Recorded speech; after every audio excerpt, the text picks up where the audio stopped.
अस्सलाम वालेकुम। आप देख रहे हैं के न्यूज एचडी। मैं हूं हारिस अली शाह गिलानी। चलते हैं आज की अहम खबरों की तरफ।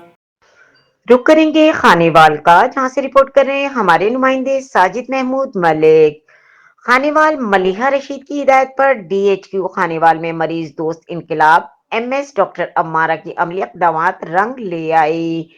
डिप्टी कमिश्नर खानेवाल मोहतरमा मलिहा रशीद की वाज़ेह हिदायत पर अमल दरामद करते हुए डीएचक्यू अस्पताल खानेवाल में अवामी सहूलियात के म्यार को बेहतर बनाने के लिए मौसर और काबिल तहसीन इक़दाम किए जा रहे हैं। इसी सिलसिले में medical superintendent DHQ Khanewal doctor Ammara ने ही डीएचक्यू और डीएचक्यू अस्पताल के तमाम डॉक्टर, नर्सिंग स्टाफ और पैरामेडिकल अमले को सख्ती से हिदायत जारी की है कि मरीजों की तीमारदारी को अव्वलीन तरजीह बनाया जाए और उनके साथ खुश अखलाकी, हमदर्दी और खुलूस के साथ पेश आया जाए।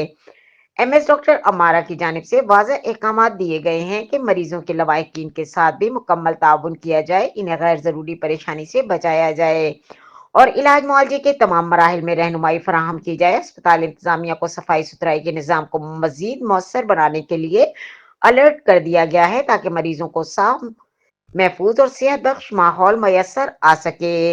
अस्पताल में अद्वियात की दस्तियाबी को भी यकीनी बनाते हुए